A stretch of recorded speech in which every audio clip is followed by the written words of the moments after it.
Eh, a ver, se está grabando, vale. Gracias a todos vosotros por la iniciativa. Yo creo que es muy interesante para la gente que quiere o que está intentando iniciarse en el sector conocer una de las partes más apasionantes que es el open source.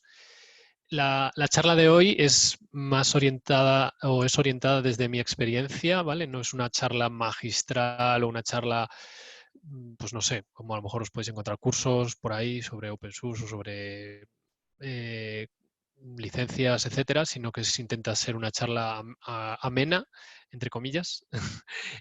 No sé si va a ser larga o corta, también os lo digo, porque es la primera vez que la hago. Y nada, que está un poco estructurada en dos partes. Una, lo que puede ser mi presentación y otra, la de charlar o tener una discusión entre nosotros sobre lo que he comentado o si queréis sobre algún otro tema relacionado, pues sin problema. O sea, no os cortéis luego eso al terminar. Yo creo que al ser así modo online, yo creo que es mejor hacerlo todas las preguntas y demás al terminar y poder comentar y discutir tranquilamente porque si no, a lo mejor se hace un poco más complicado. Pero eso, yo espero que al final, pues independientemente de la experiencia que tengáis o que no tengáis, yo creo que estaría bien, pues eso, charlar un poco y discutir. Yo creo que es positivo, sobre todo para la gente que está empezando. Pues nada, algo sobre mí, un poco, bueno, ya hice una leve presentación, Fran. Soy Alex Hermida, bueno, ahí no lo pone, pero vivo en Vigo. Actualmente trabajo como full stack developer, full stack engineer en Helix, que es una empresa que con base en Cambridge, que nos dedicamos a buscar tratamientos para enfermedades raras mediante inteligencia artificial, pero bueno, que no solo eso, sino que hay detrás un equipo de farmacólogos, de curadores de la información, pues gente haciendo software como yo. Y nada, trabajo en remoto desde Vigo. Antes de eso, trabajé en Taiga.io, que es una empresa, un proyecto online, que es un proyecto open source, bueno, es una empresa de Estados Unidos, pero realmente el equipo que lo inició está aquí en España, en Madrid. Y bueno, también trabajan en remoto desde aquí. Y antes, bueno, pues fundé dos empresas, una es Initios Desarrollos y otra es Sparkup.com. Initios era una empresa de desarrollo de aplicaciones muy orientada a mediana, gran empresa en industria y otra Sparkup, que es una startup o lo que se solía o se suele llamar startup, no sé, eh, de reserva de parkings online y de apertura de parking con el teléfono móvil. Y además, bueno, pues trabajé como freelance. Como dijo Frank, sí que hice ADE y después de eso no hice Teleco, lo que hice fue informática, el grado de informática. Y, y nada, bueno, además de eso, pues colaboro, bueno, previamente trabajé en otras organizaciones también, pero actualmente estoy como coorganizador del grupo de Python Vigo. Nos reunimos el tercer jueves de cada mes para charlar de Python, para tomar unas cervezas o para charlar de tecnología en general.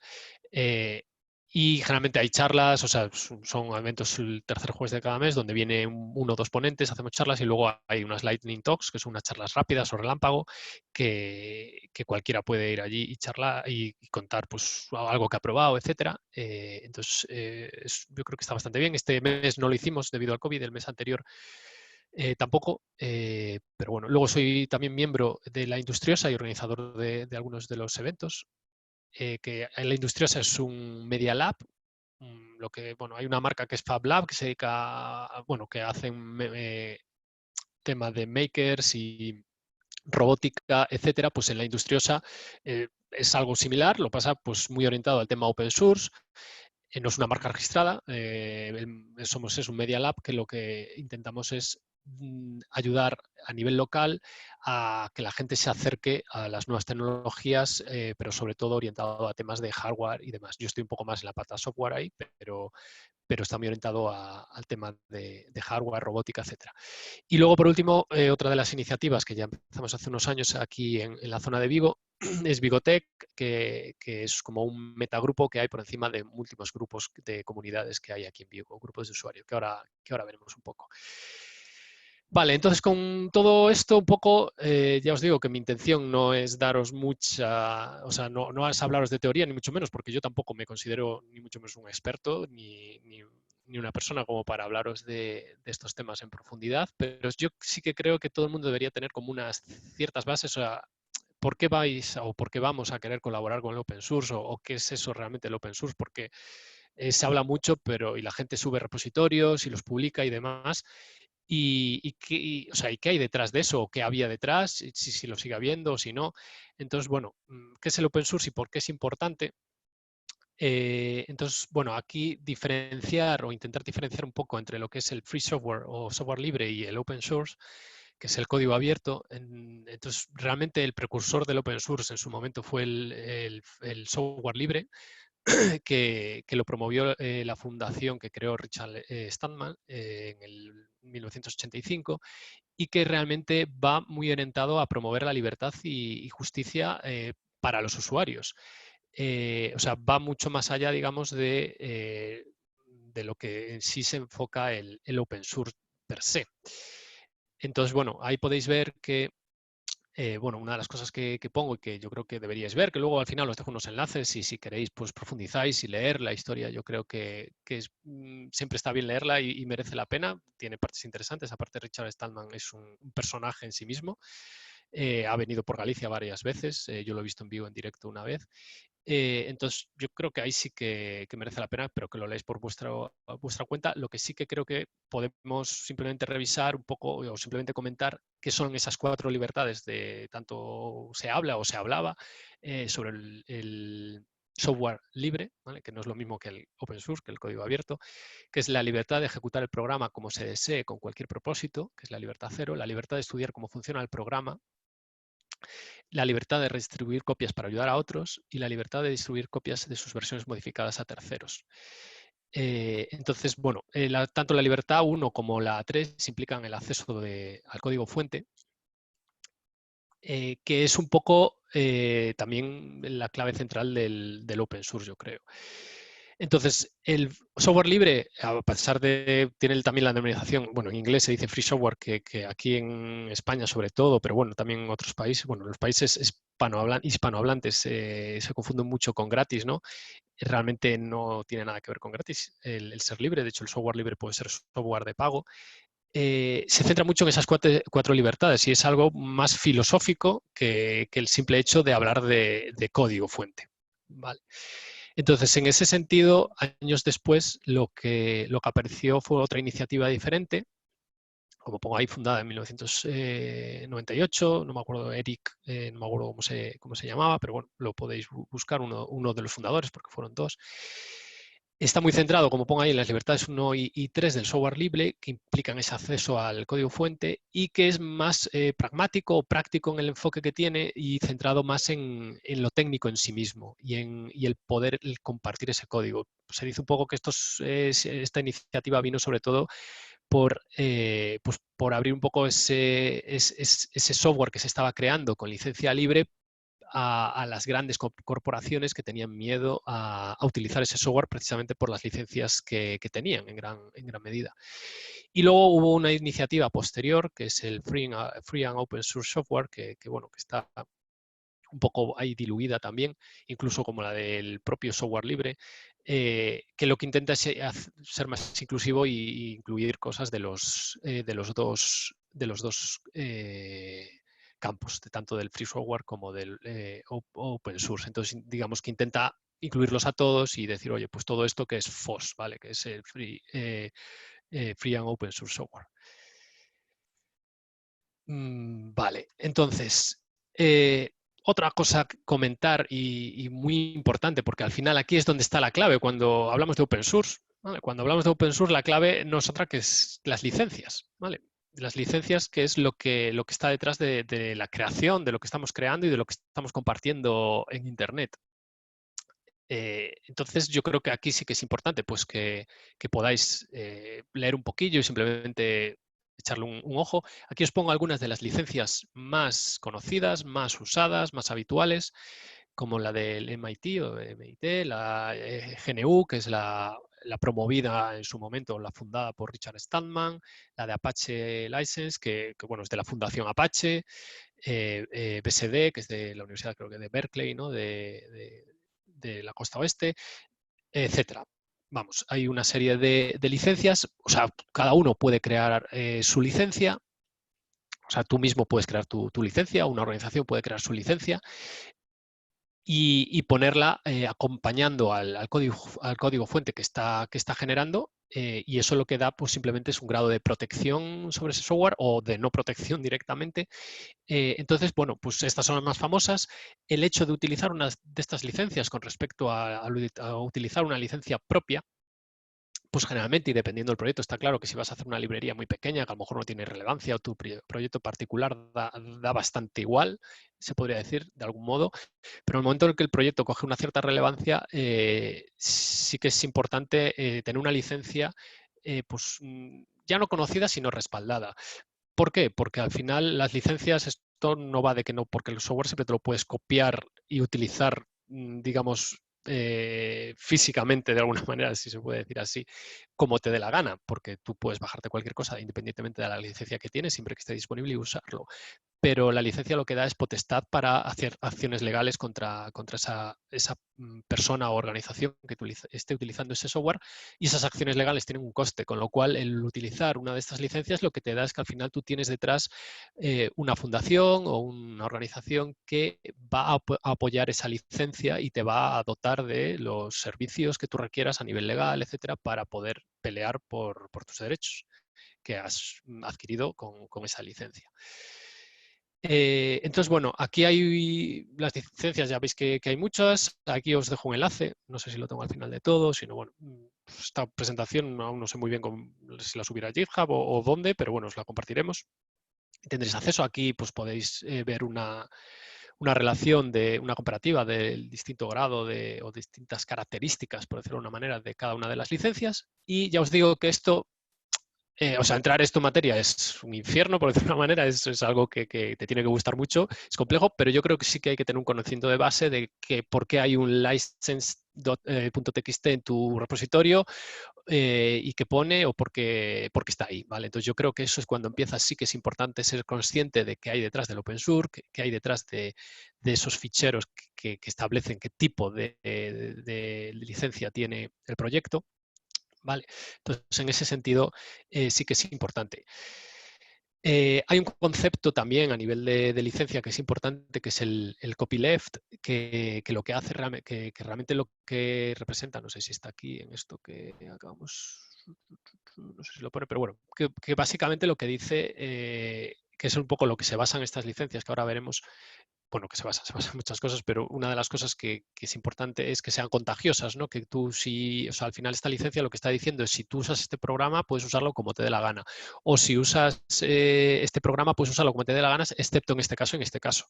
O tienes que mantener esta licencia eternamente, o o puedes mantenerla, pero en estas condiciones. Entonces, el que esa licencia, digamos, se pueda mantener o no, o que la tengas que mantener o no, pues es algo importante de cara a las modificaciones que tú puedas hacer, porque al final, si estás creando un software o estás participando en la creación de un software con una determinada licencia, pues no es lo mismo que tenga una licencia, digamos, que te deja hacer lo que quieras con el software, sea bueno o malo, ¿vale? Porque esa es otra de las cosas importantes, porque al final estamos creando software y tenemos que ser conscientes que el software, como cualquier otra herramienta, la puedes utilizar para el bien o para el mal, y está en nuestra responsabilidad el elegir para qué queremos que se use ese software. Entonces, está en nuestra responsabilidad si queremos decidir que ese software tenga unas limitaciones de uso determinadas, como que no se puede utilizar para uso armamentístico o que no se puede utilizar para guerra bacteriológica o yo qué sé, lo que se os pueda imaginar, ¿vale? Pero eso es importante. Entonces, de eso va el copyleft, por ejemplo, ¿no? Que tú no puedas, que esa licencia no sea contagiosa o lo sea, según tus deseos. Hay una web bastante conocida que es choosalicense.com, a ver si me deja verla desde aquí. No. Bueno, que básicamente lo que te ayuda es para poder elegir una licencia adecuada para tu proyecto. Vale. Nada, simplemente aquí ver un poco, pues, una de las licencias, algunas que os puse antes, estas ya os digo que son prácticamente las más conocidas, que están desde las más permisivas, que son las que te dejan hacer lo que te dé absolutamente la gana, básicamente con tu proyecto, desde las de dominio público, o una Apache 0, una BSD, a la GPL, que tiene una cierta, pues eso, es contagiosa, que te obliga, por ejemplo, a que tú mantengas ese fichero de licencia y que sigas publicando el código abierto según vayas haciéndole modificaciones, ¿vale? O sea, yo me puedo coger un proyecto GPL y utilizarlo, pero todo lo que yo haga voy a tener que publicarlo. Si cojo un proyecto GPL voy a tener que publicarlo también como código abierto. Entonces, de alguna manera estoy protegiendo el que se siga generando ese código abierto. Si en cambio, si yo le pongo una licencia MIT o BSD, pues yo voy a poder coger ese proyecto y hacer lo que me dé la gana con él, básicamente. Puedo hacer y vender un producto y hacerlo privativo y no abrir nada más de ese código.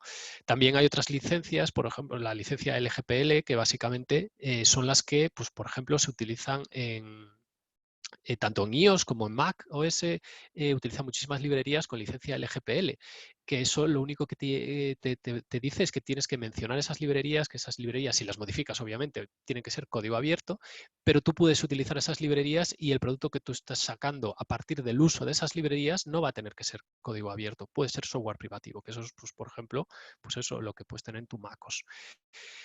Luego, pues hay algunas más modernas, como puede ser la AGPL, ¿vale? Afero GPL, que es, por ejemplo, la que teníamos, bueno, la que tenemos o la que tienen en el proyecto Taiga.io, en el que yo os decía que, bueno, Taiga.io es un gestor de proyectos tipo Trello, pero muy orientado a temas Agile, a metodologías ágiles y Scrum.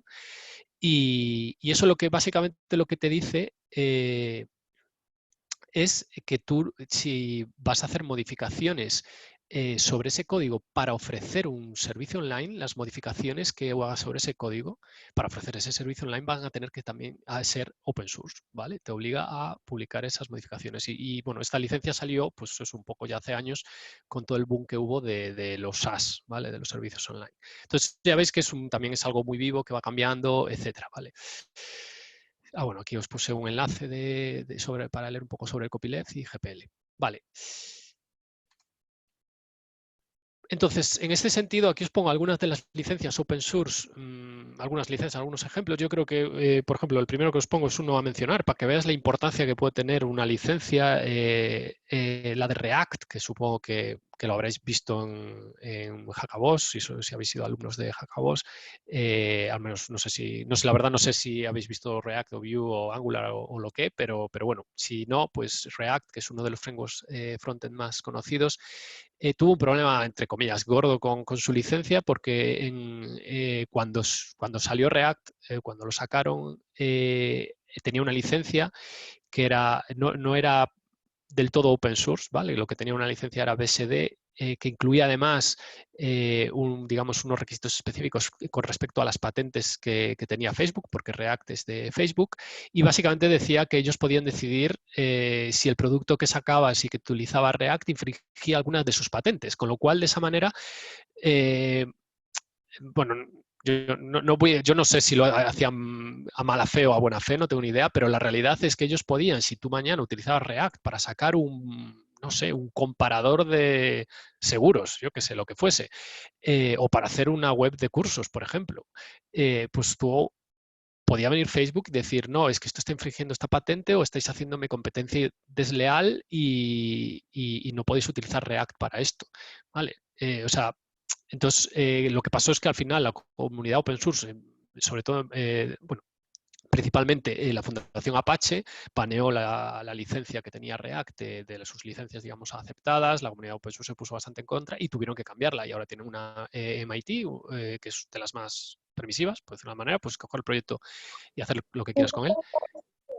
Mira, mira, es una... Creo que se está colando por ahí el sonido de Juan. Vale. Creo que se ha colado el sonido de Juan, ¿no? O algo, me parece. Vale. Vale, entonces, un poco, fijaos la importancia que puede tener el hecho de tener una licencia a otra.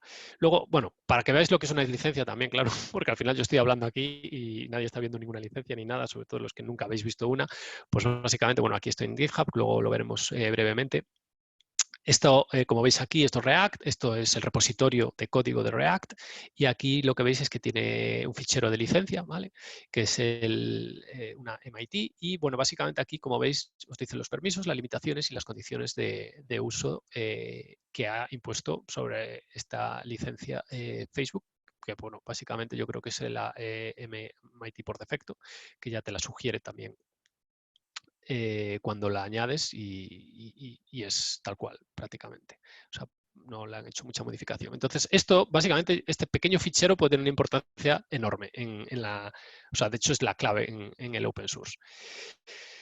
Esa es una MIT, pero bueno, podéis ver TensorFlow, que es una librería muy conocida para trabajar con temas de inteligencia artificial.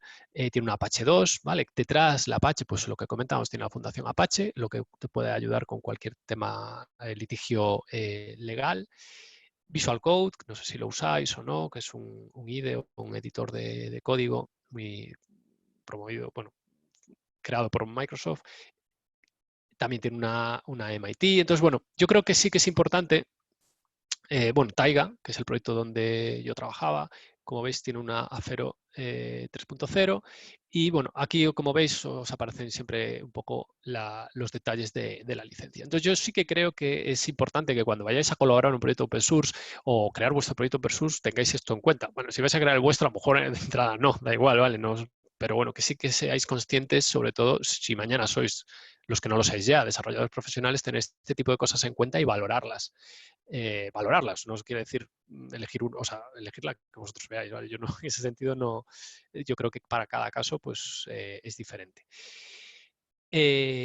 Vale, entonces volvemos.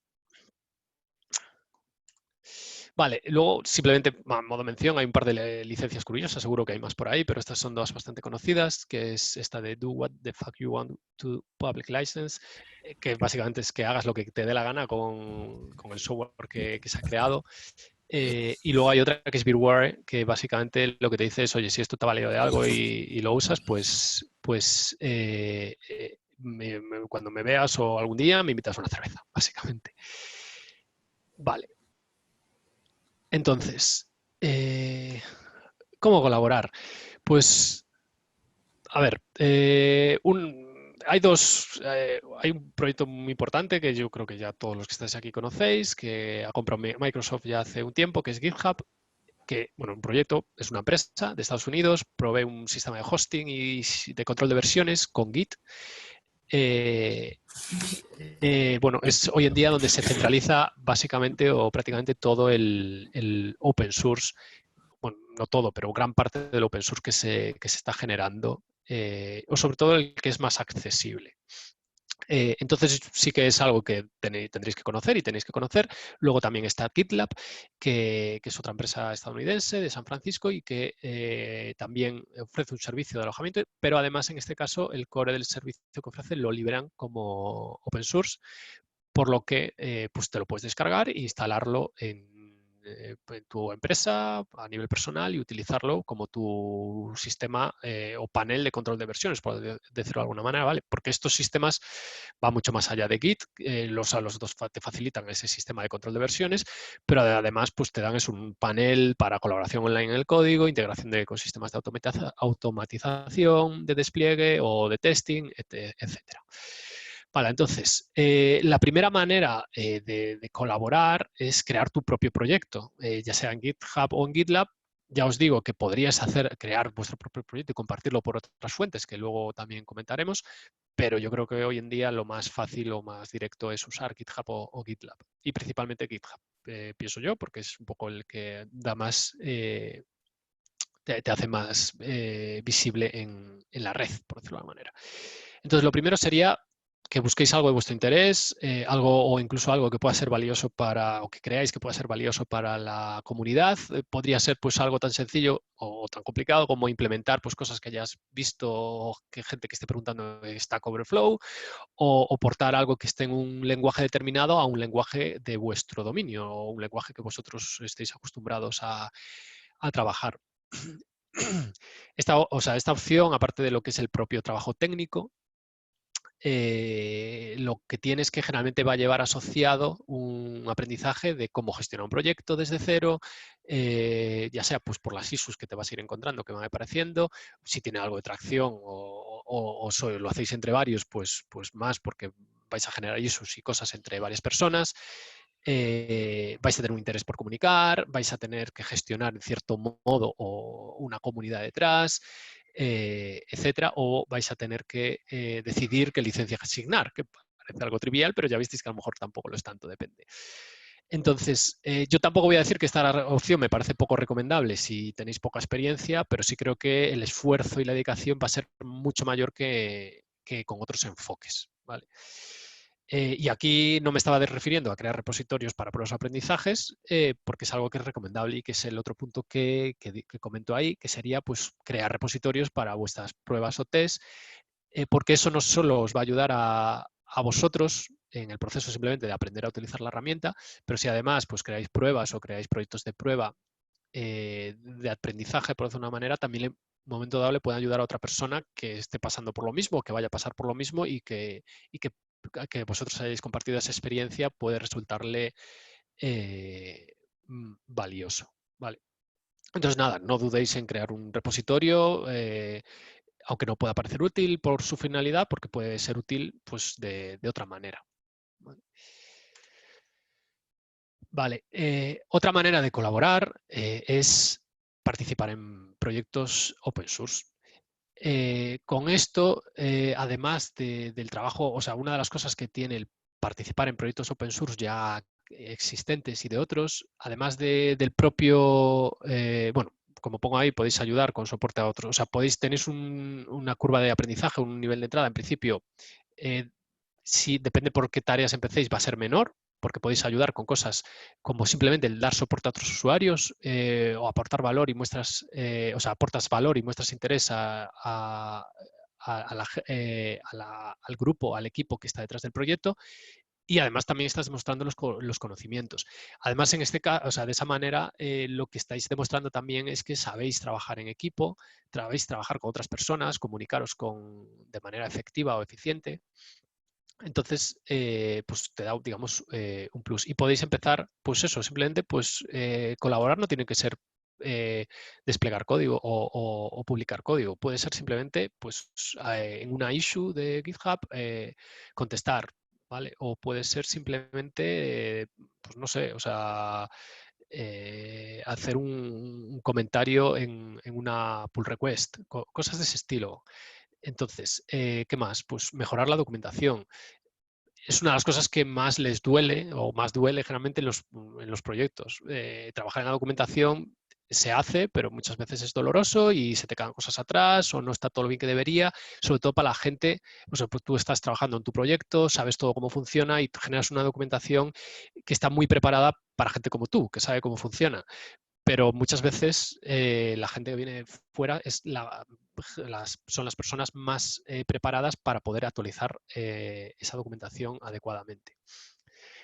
Luego podéis también mejorar detalles que no son core del proyecto, como puede ser, pues simplemente, pues si tiene una website o un landing que también está al lado, digamos, en el repositorio o en el mismo dominio del repositorio del código del proyecto, pues podéis intentar mejorar esa landing, simplemente contribuir y hacer cualquier cambio, actualizar el README o añadir cualquier cosa, arreglar typos que pueda haber en cualquier sitio, traducir a otros idiomas, ¿vale? Pues a lo mejor pues, te da más miedo meter las traducciones en el idioma principal, pero pues eso, es muy típico pues colaborar, pues si aquí por ejemplo en Galicia, o sea, tenemos el gallego, es entre comillas relativamente sencillo encontrar proyectos que quieran tener más idiomas y que quieran tener el gallego o que tú le propongas, oye, pues mira, te ayuda a poner el gallego. Entonces es una manera muy buena de entrar en el proyecto. Entonces, colaborar con esas cosas que a los propios mantenedores del proyecto en el día a día les sobrepasan o no les gusta, pero que son muy importantes a largo plazo, es muy importante, porque hay que asumir que la gente que está trabajando en los proyectos open source suelen estar muy ocupados, generalmente o porque si trabajan full time en el proyecto son pocos, si no trabajan full time en el proyecto porque no trabajan full time en el proyecto y porque ese no es su trabajo principal, y muchas veces lo realizan sin tener ningún rendimiento económico. Por eso es muy importante saber establecer esa relación personal con el equipo o con los mantenedores y entender muy bien la situación en la que está el proyecto y cómo están. Entonces, lo importante, porque a ellos lo que les va a gustar es trabajar con gente y con un equipo de gente con el que se sientan a gusto y no estar recibiendo trabajo extra, porque si tú envías pull request sin haber revisado cómo enviar una pull request o habiéndolo revisado sin añadir los tests, y entonces al final la gente que está en el proyecto lo que va a percibir es que tiene más trabajo extra del que debería, que tiene que revisar más cosas y al final pues eso no funciona. Es muy difícil dar ese primer paso para empezar a contribuir a un proyecto, desde mi punto de vista al menos. Yo creo que es más fácil colaborar si tienes una cierta relación con la gente del proyecto. Entonces, si de alguna manera es capaz de eso, establecer esa relación, pues ya sea, pues puede ser simplemente pues a través de redes sociales, o puede ser en un evento si los conoces, o puede ser pues, colaborando en, pues eso, pues lo que comenté, a lo mejor en las traducciones, la documentación, etcétera, y de ahí dar la entrada a empezar a meter código. ¿Vale? Aquí os pongo unos enlaces de cómo, por ejemplo, ejemplos de, porque al final el contribuir a un proyecto es ir a GitHub y empezar a leer del proyecto, ver cómo funciona, si es un proyecto que tú no conoces. Muchas veces son proyectos, por ejemplo, yo cuando trabajaba en Taiga, que es un proyecto open source, ya os digo, la gente se lo baja, o sea, nosotros dábamos un servicio online, un SaaS, que realmente lo que daba dinero al proyecto, pero, o da dinero, eh, pero además tú te lo puedes bajar open source, lo instalas, lo montas y lo tienes en tu propia empresa. Y muchísima gente que ya estaba trabajando en el proyecto, o sea, que ya tenía el proyecto montado en su empresa y demás, pues quería hacer mejoras. Y algunos las hacían ellos y enviaban la pull request. O sea, al final eso es la comunidad. O sea, al final tú tienes un proyecto que está dando un rendimiento económico y está funcionando, y que además tienes un equipo de gente detrás que está empujando por él porque les gusta. O sea, la verdad que en ese sentido es muy chulo porque ves que hay un montón de gente, o más o menos, dependiendo del proyecto, que realmente participan en el proyecto y envían simplemente porque les gusta el proyecto. Entonces, en ese sentido, pues nada, aquí os mandé, por ejemplo, en la de Visual Code, si quisieseis contribuir, imaginaos que os gusta mucho el software de Visual Code, lo usáis mucho y veis que le falta algo y os animáis, o que veis que la documentación no está bien. ¿Vale? Entonces, aquí generalmente los proyectos grandes, los pequeños es más complicado, suelen tener una documentación menos detallada, pero los proyectos grandes, en especial, bueno, es este, que es un proyecto de Microsoft, ya os imagináis lo que hay detrás, o sea, la cantidad de dinero que hay detrás para hacer esto. Entonces, bueno, pues aquí sí que tienen un espacio de contribuir. Y aquí ya os explica un poco, pues nada, si quieres enviar bugs o pedir funcionalidades. Entonces, bueno, esto básicamente, si veis ahí el enlace, os lleva a las issues. eh, y nada, aquí ya te pone, bueno, ¿quieres contribuir? Pues sigue esta guía para contribuir. Entonces, pues cómo preguntar, cómo hacer preguntas, cómo dar feedback, etcétera. Entonces, este tipo de cosas, estos textos, aunque parezca una tontería, pasa un poco, yo creo, como los manuales de instrucciones, que te compras algo y luego no te lees el manual y lo empiezas a usar. Pues en el Open Source pasa algo parecido. La gente les gusta un proyecto y empiezan a contribuir, pero no se han leído, entre comillas, el manual de instrucciones de cómo contribuir. Y es muy importante porque al final lo que estás haciendo es ahorrándole trabajo a la gente que está detrás de ese proyecto y ahorrándote trabajo a ti y rompedores de cabeza y frustración, etcétera. Entonces sí que es muy importante pues intentar, si lo tiene, que ya os digo que si vais a proyectos pues más pequeños o a veces incluso proyectos grandes, muchas veces no lo tienen, pero si no lo tienen, yo incluso tendería a preguntar, oye, ¿tenéis, simplemente una pregunta sencilla, ¿tenéis la guía para contribuir al proyecto o no? ¿Sabes? Algo que te pueda ayudar a conocer si hay algo. Entonces, nada, bueno, ahí es el de Visual Code, aquí Django. Django es un framework muy conocido de Python. Y lo mismo, pues aquí tenéis pues una pequeña guía de qué tipo de contribuciones aceptarían y nada, y aquí tienen pues una guía más completa. Entonces, todo esto pues lo podéis encontrar aquí, pues mira, Jitsi Meet, que es un sistema open source de videoconferencia, que os recomiendo, que está muy guay. También cómo contribuir, cómo reportar problemas, contribuciones de código. Mira, aquí ya mismo os habla de la licencia y os da el enlace a la propia licencia. cómo crear una pull request. Bueno, este es más sencillito, pero bueno, que a lo mejor no hace falta más, ¿sabes? Que tampoco tienen que tener cosas muy complicadas. Aquí os puse varios enlaces de GitHub, pero bueno, que también tenéis de GitLab. Por ejemplo, Genome, el sistema de escritorio Genome lo tiene en GitLab y bueno, no sé, yo la verdad, como no sé qué experiencia tenéis, no sé si habéis usado GitLab y GitHub o los dos o ninguno, pero vamos, que esta es la interfaz del GitLab de Genome, porque es suyo, al ser open source, pues en este caso, y tuyo que debe ser suyo, no me fijé en el dominio, la verdad. Y aquí tenéis, bueno, esta es la licencia. Puse la licencia, no puse, bueno, no sé dónde está, puse aquí la licencia en vez de cómo contribuir. Vale. Pero bueno, para que os hagáis una idea y yo enfatizar sobre todo eso, que tengáis en cuenta estas cosas.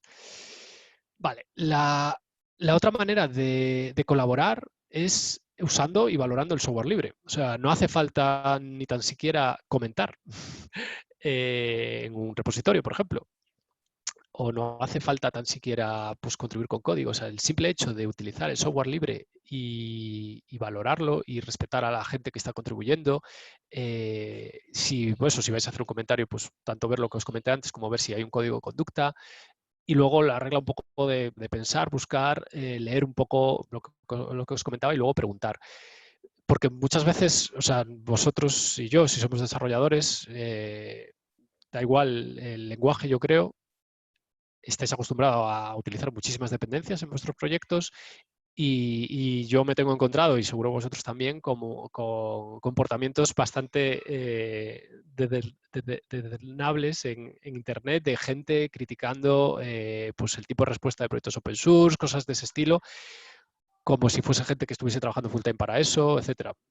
Entonces yo creo, o sea, no voy a entrar tampoco si es un problema o no, etcétera, pero sí que diría que como mínimo pues intentar respetar a eso, a la gente que está intentando contribuir y de manera, pues eso, sin ánimo de lucro en muchas ocasiones y con su tiempo extra a los proyectos bueno, pues entender que si, pues, no sé, si un repositorio, si un determinado software, una librería, una release que acaban de hacer se ha roto, pues probablemente no la vayan a arreglar en 5 minutos. Pero no lo va a hacer el proyecto open source y tampoco lo va a hacer la empresa privada probablemente. Pero es que el proyecto open source probablemente esa persona está trabajando en otra cosa y cuando vuelva lo arreglará, pero no es su dedicación principal. Entonces yo en este sentido sí que, bueno, pues eso, presuponer un poco y respetar un poco la contribución que está haciendo pues toda esa gente que contribuye al software libre.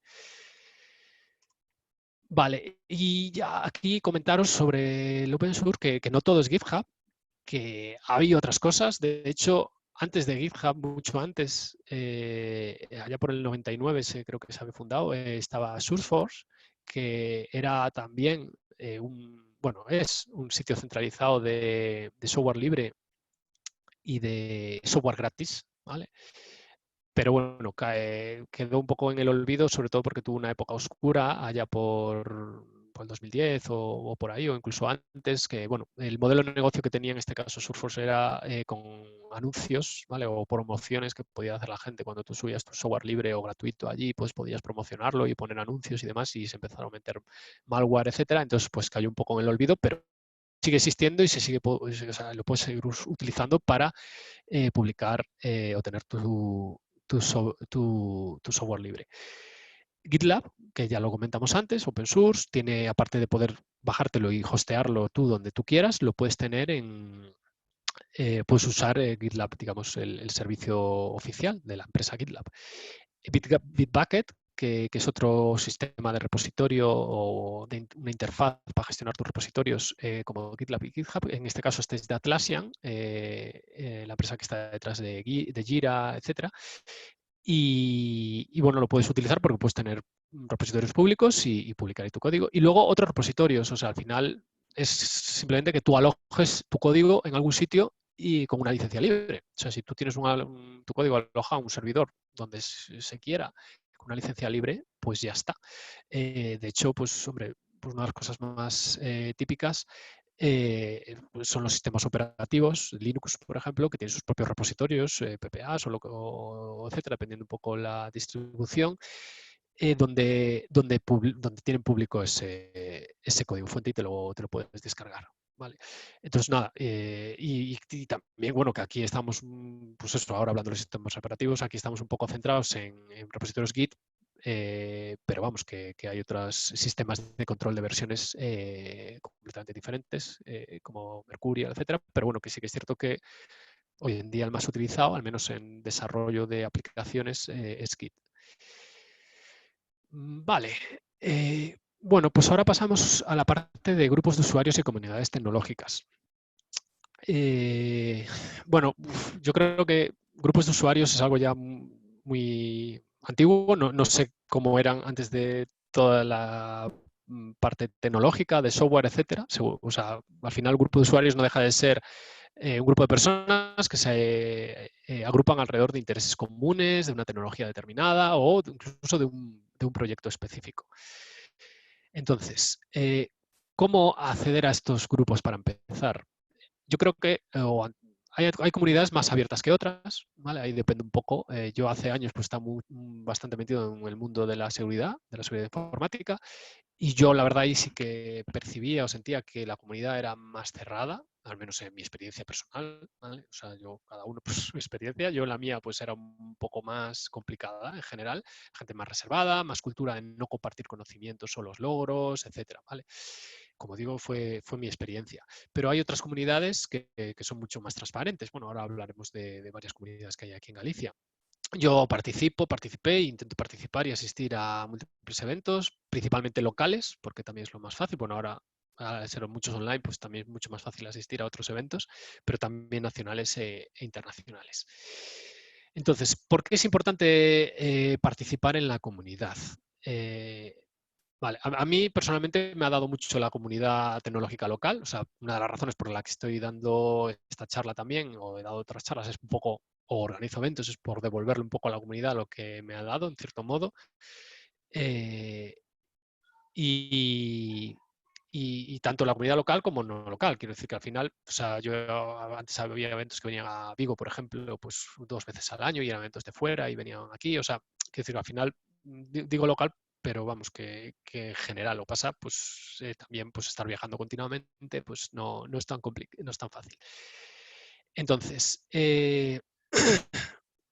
algunas razones por las que es importante. Yo he puesto ahí esas 4, ¿vale? Seguro que hay muchas más, pero bueno, vamos, son un poco las que tengo yo en mi cabeza. Entonces, observar lo que hacen otros profesionales o amateurs. Si estás acostumbrado a los conocimientos exclusivos de tu círculo, de tu trabajo, centro de formación, universidad, etcétera, el asistir o el participar en las comunidades te ayuda a encontrar tu lugar o incluso identificar tu nivel.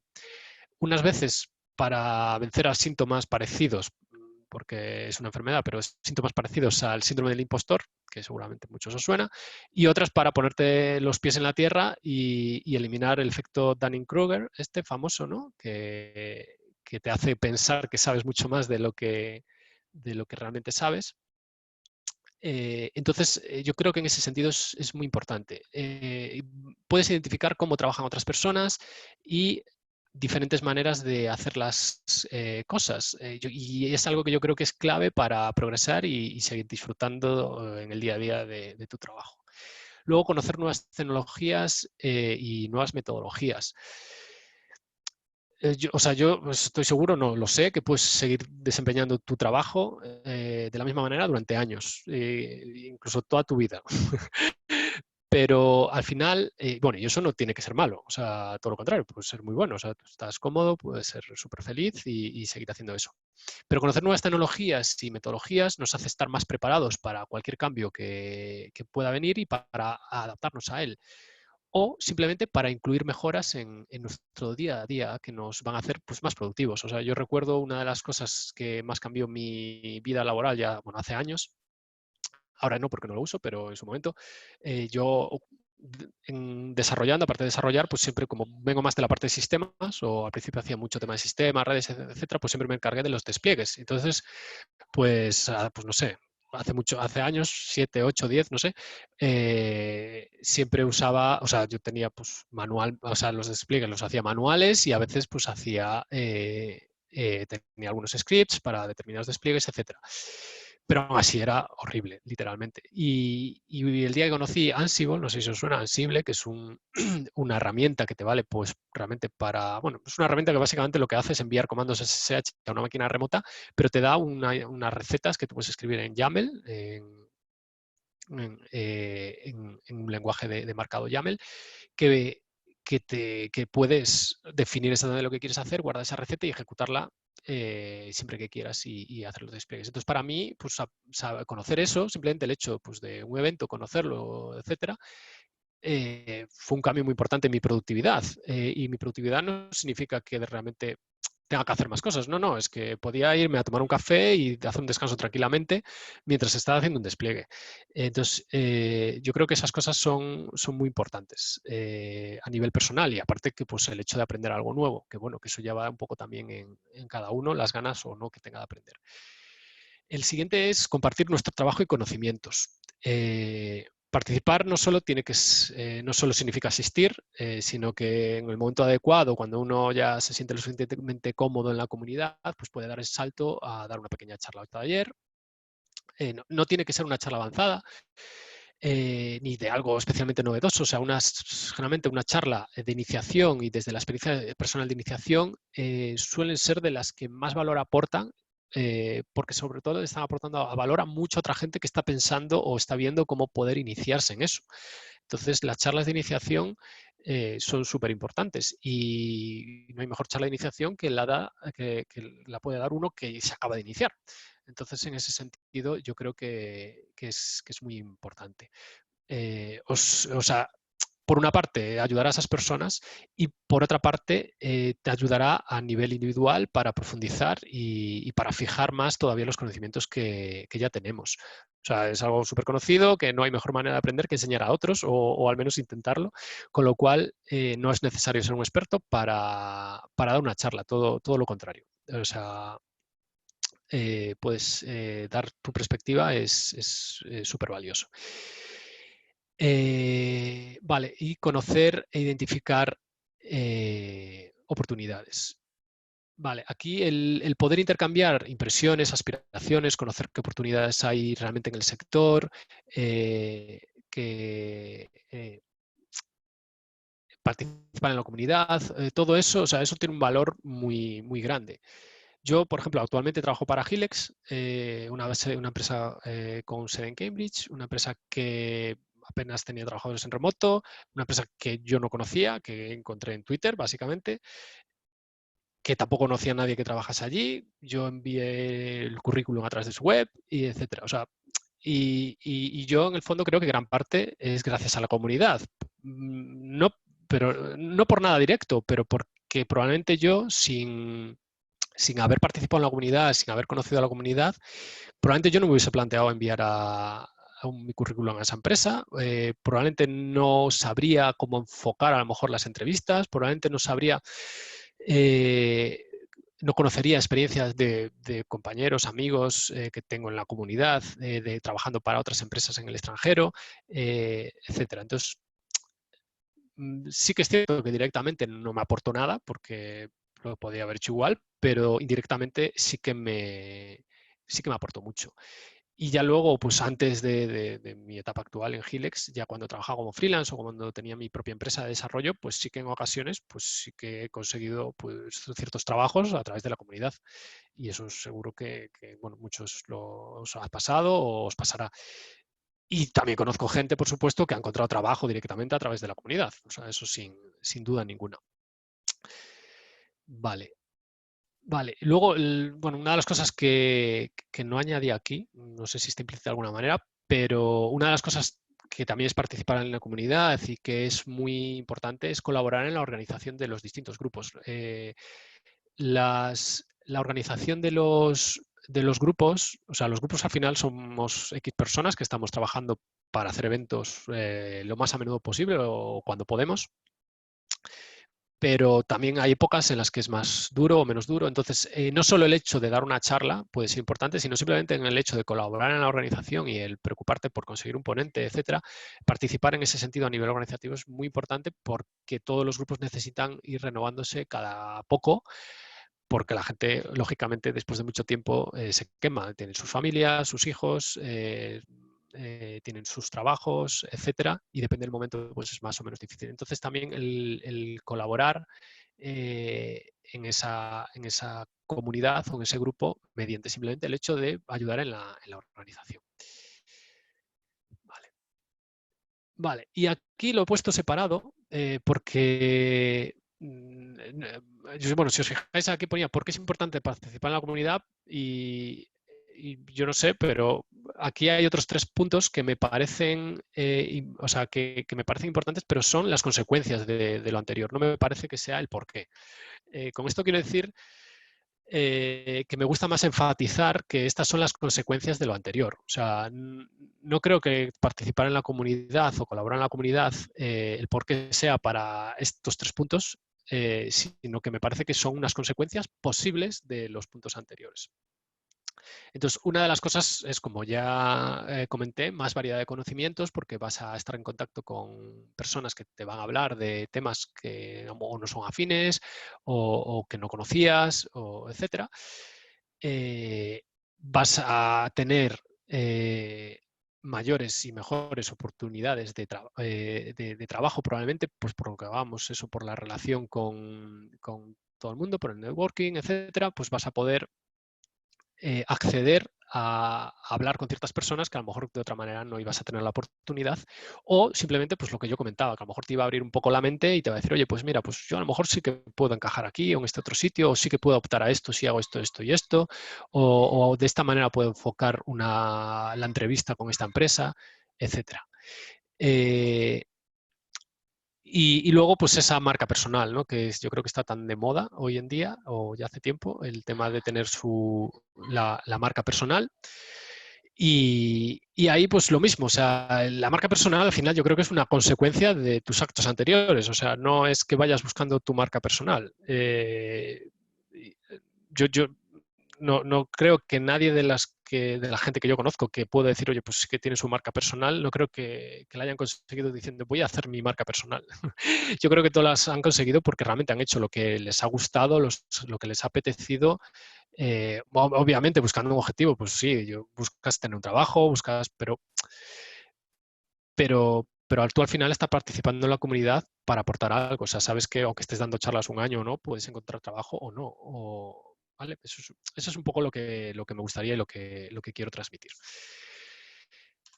Vale, y ahora aquí un poco hablaros de algunas de las comunidades técnicas que hay en Galicia.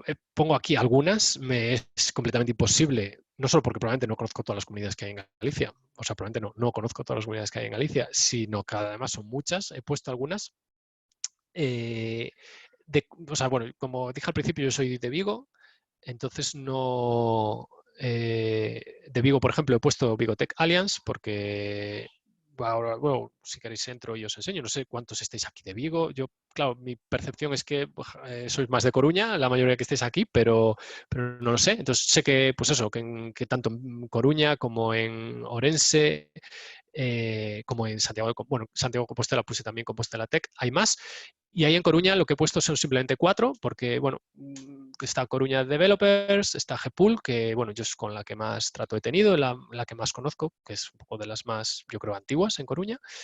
PHP Coruña, JS Coruña, sé que hay un Python Coruña, por ejemplo, y está Informáticos Anónimos en Coruña, o sea, sé que hay muchas más cosas, pero bueno, no las he puesto porque no tenía espacio y porque, por ejemplo, en Vigo en Santiago solo he puesto estas 2 porque es un poco el paraguas que contiene muchas otras, que también es cierto que, por ejemplo, no sé en el caso de Compostela Tech, pero en el caso de Vigotech hay hay comunidades que no están dentro de Vigotech, que tampoco he puesto. ¿Vale?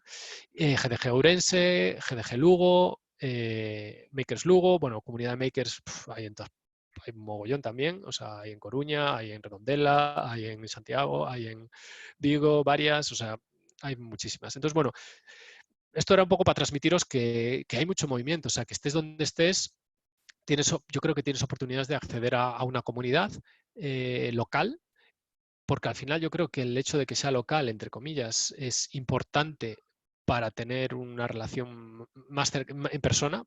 Hoy en día sí que es cierto que, pues eso, mediante pues, videoconferencia, etcétera, puedes tener charlas continuamente, pero yo creo que el hecho de poder quedar con la comunidad, hacer una charla y luego poder ir a tomarte unas cervezas y conocerlos y charlar, al final es clave o es muy importante. Entonces sí que es bueno buscar una comunidad cercana o crearla, ¿vale? Entonces ahí, pues nada, os he puesto aquí algunas y de la verdad de las de Coruña no os puedo hablar mucho porque no las conozco en profundidad. Los GDG, por ejemplo, que hay en todas las, yo creo que en todas las provincias, porque hay GDG Lugo, Coruña, Orense, Santiago, bueno, más de las provincias, porque hay en Santiago también. Y en Vigo también lo tenemos, que es, pues eso, es un grupo de desarrolladores de Google, pero que no solo se hacen charlas de Google, o sea, se hacen charlas de todas las tecnologías o muchísimas tecnologías, ¿vale? Y luego están eso, Vigotech y Compostela Tech, y yo creo que Coruña Developers, un poco el enfoque es el mismo, son como un poco un paraguas que tienen otras comunidades. Entonces, nada, yo simplemente os voy a entrar en Vigotech, no por nada, porque es la que conozco y en la que estoy y la que os puedo hablar un poco. Entonces, nada, simplemente aquí pues hay pues eso, hay un calendario con los próximos eventos, el próximo de la Industriosa de Videojuego con Scratch. Y aquí lo que están son todos los grupos, se va publicando, como veis hay mogollón de grupos, se van simplemente pues anunciando cuando va a haber un evento. Ahora hay menos por el COVID, pero solía haber bastantes eventos. Entonces hay grupos, pues desde algunos que no son de software directamente, como Agile o metodologías ágiles, blockchain, etcétera. Y bueno, veis que hay para todos los gustos. O sea, yo creo que ahí da un poco igual de qué palo vayáis, por decirlo de alguna manera, o que más os guste, si el front, si el back, si la gestión incluso, si los CMS, si el e-commerce, etcétera, pues yo creo que va a haber un poco para todos. Aquí, pues eso, hay un calendario de eventos.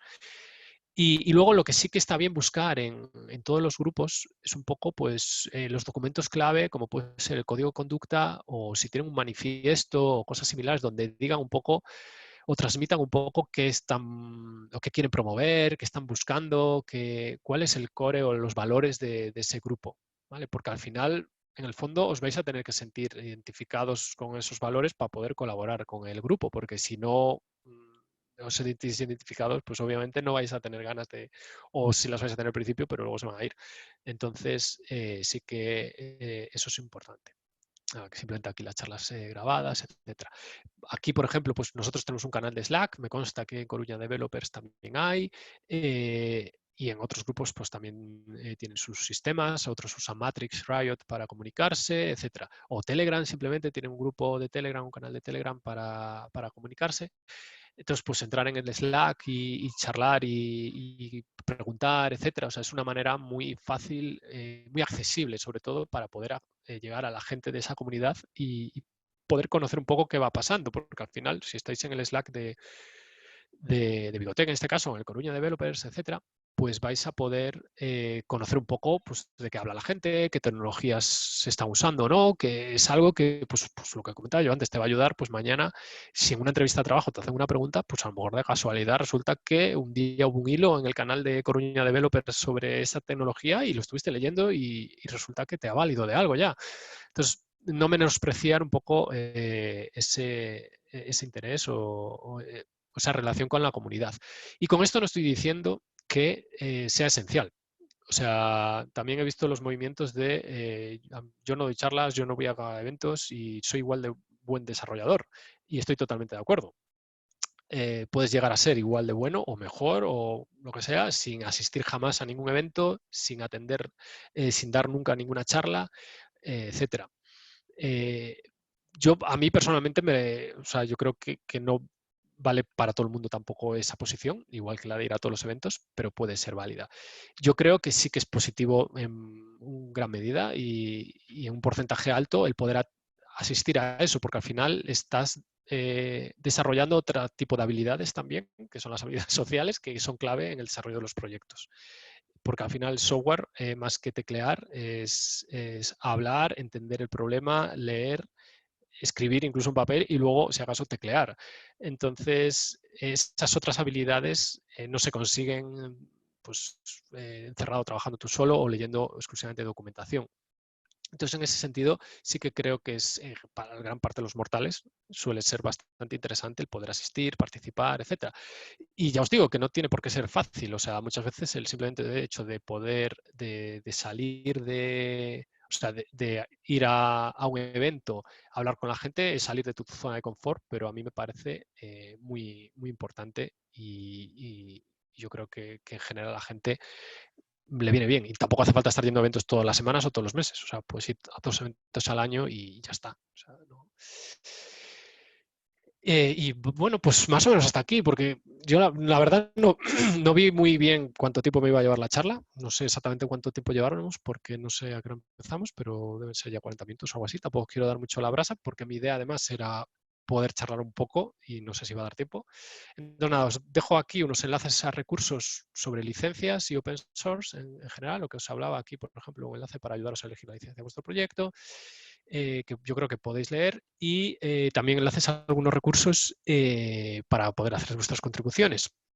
Aquí un vídeo, esto es gratuito, es en el canal de Codely TV, si no los conocéis, os recomiendo encarecidamente que los conozcáis. Tiene un sistema de cursos online, es de pago, pero está muy bien.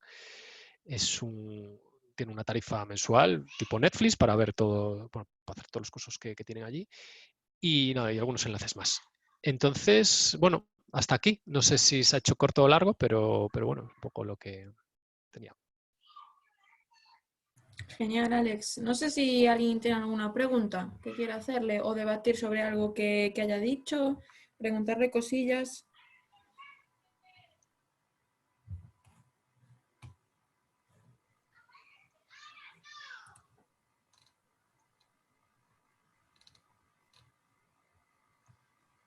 No tengáis miedo, ¿eh?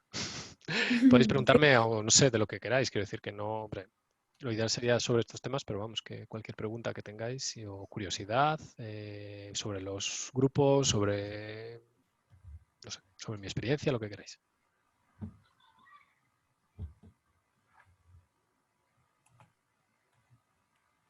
¿Qué lenguaje? auriculares usas? ¿Qué auriculares? Te paso ahora el enlace. A ver, espera. Joder, es que no. Son unos HyperX, pero no me acuerdo exactamente el modelo.